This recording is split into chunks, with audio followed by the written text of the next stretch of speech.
Você certamente já ouviu falar em diabetes e às vezes até nem liga muito, acha, não, isso é muito natural, não tem problema nenhum, não. Mas olha, eu tenho ouvido falar que talvez por coincidência, né, diz que é diabólica, ou melhor, diabetes, mas é meio diabólica mesmo essa doença, sei lá. Estou recebendo aqui Priscila Hidalgo Oliveira Silva, é médica e está atuando na área da endocrinologia, Isso, para nos falar sobre essa coisa, né? Que leva à cegueira, à amputação. Que coisa exatamente. perigosa, né? Muito perigosa mesmo. E por que a gente fica fabricando açúcar assim nessa intensidade toda? Então, o diabetes, ele é o aumento do açúcar no sangue, né? Essa é a nossa definição de diabetes. O mais prevalente é o diabetes mellitus, que acomete cerca de 14 milhões de brasileiros, 9% da nossa população tem diabetes mellitus. O mellitus é o 2? Na verdade, o diabetes mellitus, ele pode ser dividido em tipo 1 e tipo 2. Ah, é? Isso, mas nós temos outras várias causas de diabetes mellitus. Os mais prevalentes é o diabetes mellitus tipo 2. É o meu. É uma gracinha. 90% da população tem o diabetes mellitus Eu tipo estou aqui 2. brincando, mas a coisa é séria, minha gente. Olha, já ouvi dizer que pode fazer cegueira, pode fazer amputação, né? É isso. Dificulta a cicatrização. Tudo isso é verdade? Tudo isso é verdade. Nós temos consequências do diabetes mellitus macrovasculares e microvasculares. Então, desde causar problemas de renal, no coração, infartos, insuficiência renal. Pressão alta. Isso. Nós também podemos ter as micro consequências, né? Microvascularização. E aí prejudicar principalmente retinopatia, dando problema nos olhos, pequenos vasos também da periferia. O diabético tem, por obrigação consigo mesmo, né, visitar mais vezes o oftalmologista, né? Com Porque certeza. vai lá fazer o exame de fundo de olho e vai ver como é que está a vascularização Com por lá, né? certeza. A partir do diagnóstico, a gente sempre já encaminha o paciente para um acompanhamento oftalmológico. Mas não é aquela história de passar na porta da ótica, o cara agarrar a gente, vem cá, vem medir aqui seu olho e tal. Aí o cara vai lá, bota aquelas lentes para cima e para baixo Não. e não faz o exame legal, né? Isso, exatamente. Nós temos um mapeamento de retina e o fundo de olho que nós vamos ver principalmente as lesões características do diabetes. E é uma doença silenciosa, bandida, né? Exatamente. Se o sujeito não fizer exames periódicos, ele passa muito tempo sem perceber, até que Exatamente. vem o pior. Como nós temos uma questão fisiológica do nosso organismo em tentar superar a resistência à insulina, que é o hormônio que coloca o açúcar para dentro da célula, ele vai ao longo do tempo tentando assim combater essa resistência. Mas chega uma hora que ele não consegue e acaba ficando diabético mesmo, né? Aumenta os níveis a tal ponto de glicose no sangue que o corpo não consegue mais vencer. Então, por isso que o diabetes mellitus tipo 2, ele é mais prevalente na população de 50 anos, é a hora que começa a aparecer.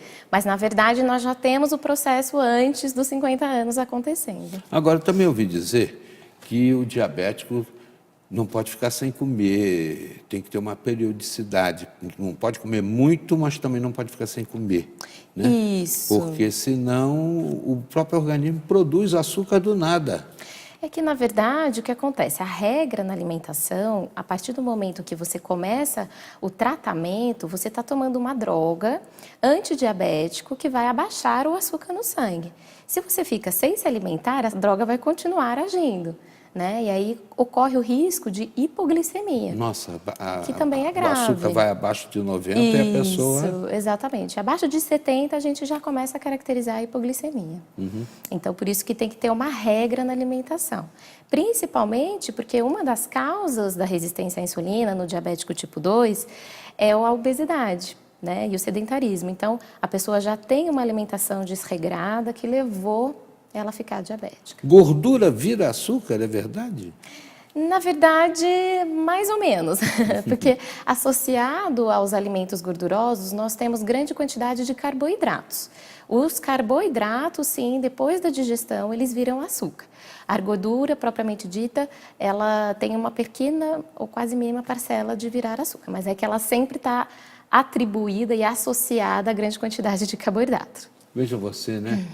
o corpo humano é uma máquina fantástica, né? Você fica sem beber água, o organismo vai buscar água lá no cérebro. Você fica sem praticar um exercício físico, a gordurinha que está ali acaba virando, né, no metabolismo, acaba virando açúcar. Isso. Que coisa interessante, né? Isso é uma sobrevivência do corpo também, Com né? certeza. Toda a nossa fonte de alimentação, de rica em carboidratos, ela vira açúcar. O açúcar ele não é ruim, ele vai ser a nossa fonte de energia, É o nosso né? combustível, é a nossa Isso. gasolina, o açúcar. Exatamente. Só que nós, infelizmente, por hábitos errados de vida, sedentarismo, má alimentação, a gente acaba colocando isso em excesso no nosso organismo. Priscila, o diabético, ele precisa não só do endócrino, ele tem que ter também Isso, é uma multiprofissional. banca multidisciplinar, Isso, né? com certeza. O nutricionista, né? Quem sabe até um preparador físico, né? Para Com certeza. conduzir esses exercícios Sim, todos, um né? cardiologista, um nutricionista.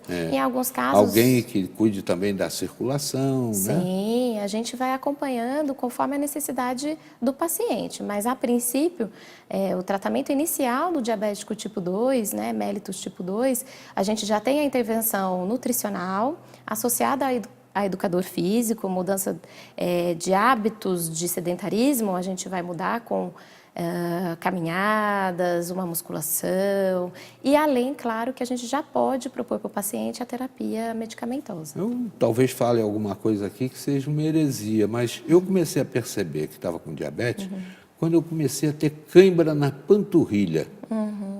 É sintoma ou... Olha, eles são um pouco mais raros, esses sintomas. A gente tem os mais comuns, como urinar demais durante a noite. Vou te pedir para falar sobre sintomatologia, então, na volta da entrevista, Ok, tá bom? tá Nós bom. estamos conversando com a Priscila Hidalgo, ela é médica e está atuando aí na área de endocrinologista, trazendo muitas informações importantes para nós, nesse momento que nós estamos dedicando aqui ao diabetes. Você tem diabetes? Conhece alguém que tenha? Chama para a conclusão da entrevista, que agora nós vamos falar em sintomas que são difíceis de serem percebidos, mas existem. É já já, não saia daí.